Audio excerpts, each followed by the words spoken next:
Enne diýende bir kadim toylo aňsadyraktym ya şymatky toylo diýenmi? Kadimki toylu oğul kıyınıraktı. Näzire? Kıyın sağıttı o zamanla. Owo. O zamanla nemi kıyıda ya damada falana varayım ya falan gelye dilmerdi yaşlı. Aha. Enen atan keserdi biçerdi. Şolan öýleri. Öller biçer keserdi. Ay söýüşmerat ýok bolmaly. Yok dövüşümüz yok o var. Bugünne bağ olsa en atas diyerdi.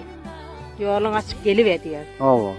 Yok iştahı bolmadı da ay yitini başı yerden sonra diyerdi. Aha. Oğlanlarına da nehriyetine de adam. Oho näzire? Falanca çağlı doğur diyerdiler 150. Ha doğura vuruyorlar. Doğura vuruyorlar. Oho näçe çağlı medeniýetdi? O pul 150 olur sonra 150 ondan sonra 80'e geldi. Şeydi. Ha 150'den şuru bol 150 çağlı toplu. Toplu o da koyun onu pitikler almalı. Eteği ondan 15'ten olacak bolan 2 milyarda korday mehriye bolýar kanda. Pitikler alardılar. Owo.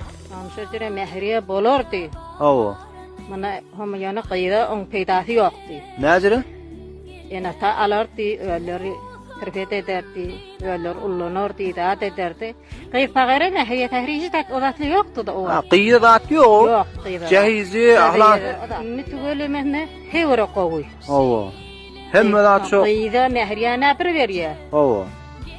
On üstüne tawon etjek. Qadim amana birin qydy boldy diýseler falan baýypdyr diýer. Ha şöýdende näme 150 goýun geljek bola baýýar da. Falan baýypdyr. Ya qyfata ay falana qyfatypdyr, garys pul almaly. Queen bala. Näzire? Giyin tap bolmady oğul. Ha. Kartı sabılmaz, bakartın kulu. Aha. Masin koyun satmalı, kuru satmalı. Aha, qıyınçılık de. Kıyınçılık oğul. Owo. Bala. Inni anhattın toylu. Nanda kendine inin aşağına. Owo. Owo. Ni gelin getireyim mi zaten iyi. Doğru. Owo da. Bilin zaten getireyim. Owo da. Ni kaynağını kediyen yok. Owo. Haysi yok. Ni gelin. Aha. Doğru. Öd başına. Bizim zamanımızda kıttı vardı. Aha. Heyveri. Inni gelilli öd başına öd öýü bağladı ba. İyi var. Owo.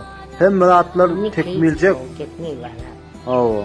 Seçilir. Onno kadim toylu qıyın diýen desen. Kıyın bağlam kıyın. Bolsa bol. Bunu harman bağlam.